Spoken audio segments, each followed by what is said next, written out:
morning, everybody. Welcome to the very first episode of Modern Mondays.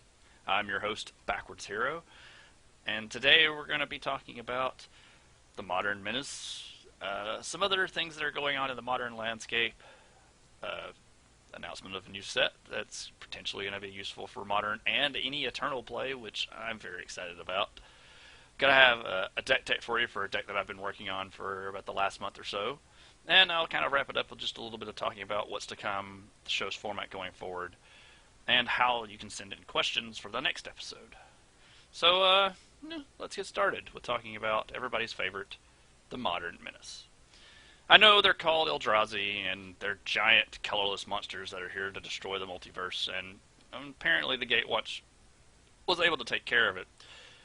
But I decided let's take a little bit more gentler path with these monsters, 6/6 creatures, or even just a 4/4 that somehow exiles a card from your hand and you're able to not get it back. Because, there's a nice wide variety of them. But I decided to call them kittens from here on out. So, just so you know, anytime I'm referring to kittens, it's in the giant, colorless monster Eldrazi sense. Because the deck seems to be extremely quick, it's very aggressive, and it, very much borderlines on like an aggro, I guess a combo deck. I'm not 100% sure on that. I don't claim to be sure on any of this. I'm just, the lowly local brewer in my Magic community. So, let's, talk about the plethora of creatures that they have. You have Endless Kitten, which can come down at any size, and usually is accompanied by its best friend, Kitten Mimic. I mean, I watched some of the stream this weekend where I saw a 3/3 endless kitten followed by, with the Kitten Mimic in play, and my opponent, he's attacking for 3. It's like, oh man, this is ridiculous. Kitten Mimic, it just likes to pair up with all of its buddies. And when you get multiple Kitten Mimics in play, it's just not good for anybody. There's also the one that I mentioned earlier with Not Kitten. Just gazes into your soul as it tries to find things and just, removing cards from your hand that you never get back. Well, you might get back if they're playing some Kitten processors, but it's not really likely. But, a 4/4 for 4 on curve, that's a decent body, and when your opponent plays him on turn 2, it's not really pretty. That Not Kitten's really just it's not happy. Well, and then there's the one that, there's the lands. There's Kitten Temple that allows you to cast your kittens for, taps for 2 to play a kitten. It's pretty good when, turn 1 Kitten Mimic, and then if you play another temple, it's followed by another, more Kitten Mimics, or even just a really big Endless Kitten. And then, of course, the other land we have is the Eye of Ogin. I didn't really feel like, making a kitten with this one in the name. It was more like, it makes all your kitten spells cost 2 less, which is pretty decent, Free Kitten Mimics, or 2/2 Endless Kitten for free. It seems pretty good. And then, of course, it also allows you to go search up other kittens if you're running later in the game. It's not bad. And then, of course, the one that everybody is just absolutely loving is Reality Smasher. Yeah, no kitten puns in the name with this one either. It was a hilarious image that I found that really made sense to me. Because, everybody loves that moment when you come home and find that your cat or your kitten has completely destroyed your toilet paper. And that's how Reality Smasher makes you feel. Because it's a 5/5 for 5 with trample and haste that if you could target it, you have to discard a card. And that seems kind of rough. Unless, you're discarding, like, Leaf Liege or Lotsdon Smiter, and then you get to put a nice little blocker in the way. It doesn't really stop the Reality Smasher if they have a Kitten Mimic and they're attacking you for 10. Or worse. So I guess this really brings me on to my next point in all of this kitten talk is, how do we defeat the kitten? You can't just take a spray bottle to it. It took 4 planeswalkers to beat 2 of them and an entire plane of people. And even then, the house was pretty trashed afterwards. So let's go over just a few examples, and I'll talk about some other things that I've thought of along the way. the three that I've shown here are kind of some off the wall. One's kind of generic. The other two kind of odd that I've heard about, and some other stuff is just things that I've kind of tooled around with in my head. So, of course, my number one favorite way to deal with the Kitten Menace is Blood Moon, because shutting off their lands, keeping them. They're still going to be playing guys. They can still play guys on curve at this point, other than Reality Smasher and Thought Not Seer. They're gonna. Their Eldrazi Temples are now tapping for just 1 mana. Their Eye of Ugin now tap for mana, but they can't search up kittens and they can't make your kittens cost less. So that's usually a good one. And along the same vein, you can also play Magus of the Moon, but the Kitten deck likes to play Dismember, or the current blue-white version likes to play Path to Exile, or the blue-red version likes to play Lightning Bolt. It's just whatever flavor they're feeling. And so that brings me to my second one, the one that kind of got a little bit of a laugh out of me when I heard that people were actually playing this, is that Magus of the Tabernacle is kind of awesome. I mean, it's the same effect as the one in Legacy. Of course, you've got a Tabernacle that makes all creatures cost 1 less for, or cost 1 for, the upkeep on them. And then, of course, you've got the one that I was told immediately after the Pro Tour was over that someone brought up to me was Painter's Servant, because if you make all the Eldrazi have a color, then Eye of Ugin cost reduction doesn't apply. And I did double check with some of my other fellow judges that I'm in communication with, and yes, Painter's Servant does override to Void. That's kind of awesome. So me and friends were kicking around the idea of playing like a blue-black deck that was using Painter to turn all permanents green, and this way you could play like Flash Freeze and Deathmark. You could play Perish, but also you could, more importantly, play Sphinx's Tutelage and mill your opponent a little bit quicker, and hopefully maybe then you could defeat the Kitten Menace. Some other things that I've seen and that's been kind of useful to think of is more threat and effects to kind of take their guys. Of course, what I mentioned earlier is people were playing like Loxodon Smiter and Wiltleaf Liege to target Reality Smasher to put like a 4/4 into play, and then there's been some talk that you just gotta be faster than them, which is it's difficult to do. I mean, the Affinity deck does a decent job of keeping pace with them, from what I've seen. But, there's going to be some other decks coming out. I've seen a lot of Aether Vial style decks that are playing, like a Hate Bears-esque type thing, so they can play Leonine Anubis and the Arbiter. Yeah, it's Leonine Arbiter and Ghost Quarter to blow up their lands so they can't go get stuff. It's just it's going to be an ever-evolving thing. We've got some more modern events coming up, and various other events to see as the metagame shapes up. So I guess that leads me to my point after that, being the whole idea that there's a lot of other various odds and ends along the way that we're going to have to progress to fix this menace, I guess. Whether it is the proverbial, kicking the cat out of the house with a banning for Eldrazi Temple or Eye of Ugin, I don't know. That's not my decision. I mean, I know some people are going. That's the train of thought that they're currently on, or whether it's another deck that somehow comes out of all of this that just preys on this deck and maybe like pushes it down. I know some people have mentioned, this is what happens when we get rid of Twin, because Twin was like the police. But it was also kind of an oppressive force as well that we had to watch out for. I mean, one of the modern deck that I play the most had to dedicate 5 slots to Sideboard just to beat Twin, and it was kind of rough for some decks. It definitely freed up a lot, but apparently it opened the door for this, new, unbridled, kind of fluffy evil that came out of the whole thing. And I've not played the Eldrazi deck. I mean, I've seen it. I don't know if it's like, it is fun to play. I mean, if you play it and you want to like chime in on your opinions on that deck, I mean, feel free. This is an open area for that discussion.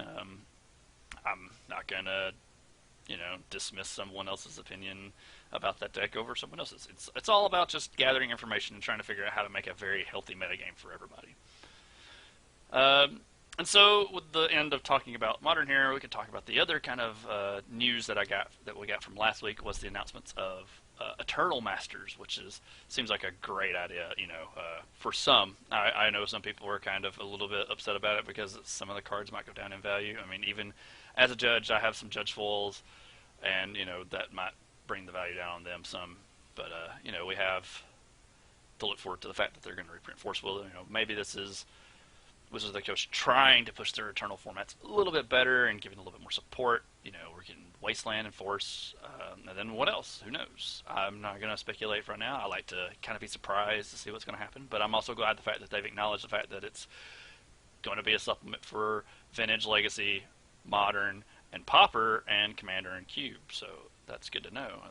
I'll definitely be drafting lots of it when it comes out on Magic Online. I'm probably going to try and get a box of it so I can draft to some of my friends here in my area. But, so yeah, that seems kind of exciting.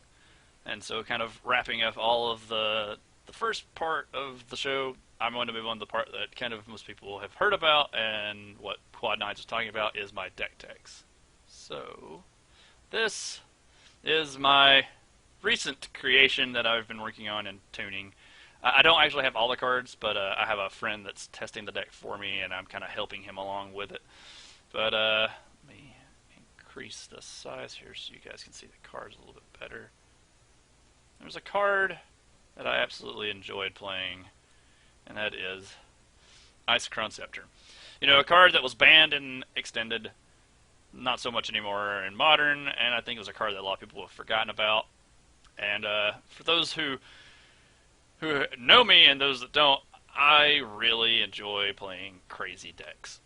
I'm the person that, shows up to the tournament, and if my friends know I'm there, they're like, oh god, I need to sideboard this card, this card, this card, because I don't know what he's going to play, And in Standard, I played all kinds of stuff, like when it was Mirrodin block and Innistrad block, I played Burning Vengeance, which was a lot of fun to play.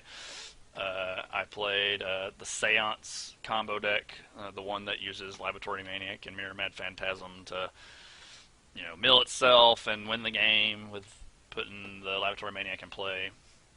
I played Mazes in for a long time. That deck was extremely fun for me to play. Even and now in Modern, I'm able to experiment a little bit more.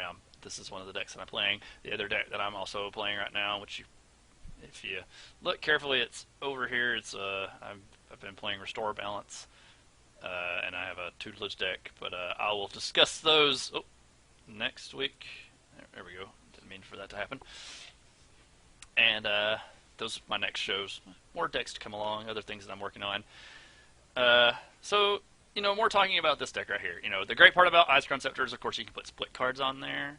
You can play Silence, which I've learned now in the Modern format that a lot of decks can't beat the turn 2 Scepter with imprinting Silence, so then turn 3, all you're doing is constantly on their upkeep, silence them. I play a few copies of Snapcaster Mage in the deck, so I can rebuy some of the stuff that I get to play. Giga Drowls you can put on the Scepter, and you can replicate it when you activate it, which can be a little bit expensive, but it's really nice against control decks if you need to tap them down so you can play like a sick Scepter. Against a lot of control decks, they just can't beat a Scepter and a Lightning Helix. Same thing with the current Burn deck. In Game 1, if you play Scepter with a Lightning Helix on it, there's really not much they can do. You're going to be gaining life versus all their burn spells or any guys that they're going to be playing. I'll play 3 sort of hard counters. It's really nice to put on the Scepter as well because it's a consistent way to draw cards. Anticipate's also really nice. I don't try and put that on the Scepter very often just because it's you just kind of want to cast it. Of course, if I'm playing so many creatures, I have to play everybody's favorite flying Lightning Bolt Delver of Secrets. Dead Gone's proven to be really good against the some decks. I was playing a copy of Far and Away against Boggles. I believe I'm going to move it to the board over the second copy of Dead Gone because it was just it was a lot better. In fact, let's just go ahead and do that right now. So, yeah, put that back in here. Because I've been playing it in the main deck for a while, and it's really nice to make them sacrifice guys. Of course, I play 2 copies of Celestial Colonnade as like another version, a way to win, because it's nice just to, once you get to enough mana, to play this 4/4 and just have mana open. Young Pyromancer is really good because you are casting spells off Scepter, so you get to make a couple of guys another means to attack. There's Path to Exile to deal with other threats that you can't deal with, and then of course my other personal favorite is turn 2 Scepter with a Boomerang, and then just start tempoing them. And a lot of what the deck can do is, even without a Scepter in play, it can just up tempo someone.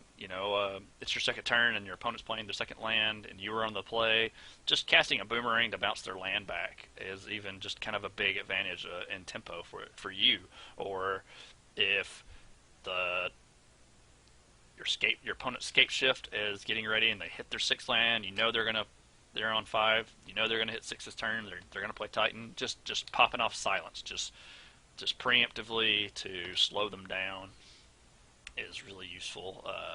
Even just getting to cast Giga Drowse and just tapping down their deck is perfectly fine on the turn where you need to set something up. Then of course, my general mana base, playing 6 fetch lands right now. I play 1 Sacred Foundry. Mostly we need to stay in the blue, and I keep 3 basics just for Path or Ghost Quarter, because those cards are becoming a little bit, Ghost Quarter is becoming a little bit more popular right now. So then out of the sideboard, I have a little bit more. Let me slide this over here and increase the size here, and I can explain some of my sideboard decisions. Hurkyl's Recall against the Affinity deck is really good, especially if you put it on the Scepter, because then you can just continually just activate Hurkyls, and it just slows them down. You've got Supreme Verdict and Anger of the Gods against other creature-style decks. I bring in Mana Leaks against the more hard-style counter decks that you need to kind of slow them up. Of course, I just mentioned, the Far and Away. Y'all saw me put it in here just a few minutes ago. Wear Tear is the same thing, because you can put it on your Scepter and cast either halves of it whenever you need it, or it's just useful to have in general. Relic of Progenitus against, some of the Delve style decks that want to use their graveyard as an advantage. Even with the blue-white-red style decks that play like Restoration Angel and Kiki Jiki, they can just beat you straight up, just like cast Burn Spell, play Snapcaster, Burn Spell, that kind of stuff. The fun card that I've discovered that's playing in this deck is Hide and Seek, especially against like Tron, because of the Seek part of it, where you can go through your opponent's deck and exile their Ulamog and gain 10 life, or playing against Scape Shift to get their Primeval Titans, or anything, because it's just a card. It's very useful. And then the Hide side of it, it's also really good, because you can get an artifact or enchantment and just tuck it and just get rid of it. So yeah, that's the general gist of the deck. It's just a lot of fun to play. There's a lot of decision making to do in it. I've run into that. Another card I just realized that I didn't talk about was Turn Burn. It's really useful against Tarmogoyf, especially when you turn their Goyf into an 0/1, or you turn their Ulamog into an 0/1, or you turn just any of their just major threats to an 0/1. I haven't had a really chance to test it against the Kitten threat that I was discussing earlier. It's you can get the 1-up on them if you can tempo them fast enough. Like play an Ogin and a Mimic, and you've got the Bolt for them on turn 1. I mean, that's really useful with the Dead Gone. They have a major problem of beating Silence in that deck, because all of their guys are sorcery speed. The only instance that they really play are Dismember, Path, other ways to just kind of interact with your creatures more than you yourself. I have seen some versions that are, because they're splashing for Urborg, that play like Thoughtseize or Inquisitions, which is fine, because if you just stick the Scepter and put the Silence on there, they literally have a turn to figure out what to do. And even if they do, usually what you do is, once you get the Scepter and the Silence, it's just, you're playing a waiting game at that point. You're just trying to get enough mana so you can still activate your Scepter and do other things on your turn as well. So other than that, that's kind of the deck. Let me know in the comment section what you think about it. If there's anything that you would want to change. Building mana bases is kind of not a strong suit of mine. So if there's something in the mana base you see that's wrong, or there's like some spells that you could suggest, just remember though, Ice Crown Scepter only imprints an instant with a converted mana cost of 2 or less. Or if I've just blatantly forgot a card, just backwards hero, you missed it, man. It was right there. Why aren't you playing this card? Just hey, it's part of the process. I'm hoping to maybe like inspire you to play a deck, or maybe you guys have already tried this deck and are playing some technology that I haven't really thought of yet. So I guess now usually in this section I would answer questions from stuff that you guys have sent in, but I haven't set that up yet. So I guess I can talk a little bit about how this section will work. Normally if you have questions, I'm going to try and you know what I just realized, and this is going to be kind of hilarious, is there's only 59 cards in here. So I forgot to play the other land because of and it was something that I had to do here. Yep, that's what it was. I was going to play a Watery Grave just because I was playing a black card out of the board. Anyway, sorry about that. As I was saying, this is where I'd usually talk about the part in the video where you would ask me questions. And how I'll do that is I'll either I'll post a short video. I haven't decided yet if I'm either going to do a short video on Sundays that's just saying, hey, post in the comment sections questions you have, and I'll do my best to try and answer them. Or if you guys want to try and follow me on my Twitter account, or I can get Quad9s to do it, it's on for twitter.com/backwardshero, where I'll be where you can I'll post something and be like, taking questions for Modern Mondays, send in your questions, and you guys can send them in, and I'll have like a cutoff, and like, no more questions after this point. I haven't really decided yet. I'm working on that. I got 2 weeks to figure it out for the next episode. I hope you guys enjoyed watching this, even though I blown it up there just a hair, but it'll be alright. Other than that, there may be some videos between the week in case I come up with something, like if you haven't gone back and seen it, I got the Marvel Collector Core Deadpool box. I'm wearing my other Deadpool shirt today. If you guys can go watch that, or you can watch any of other Quad9's like box openings, his pack openings, is when he gets stuff for his cube. I think me and him are going to try and work on some shows together. Maybe I can try and get like a live show kind of going. It's tons of stuff in the works that I'm working on right now because I have tons of ideas. But, other than that, post in the comment section what you thought. And I'll see you guys in 2 weeks for another episode of Modern Mondays. Thanks, and I'll see you next time.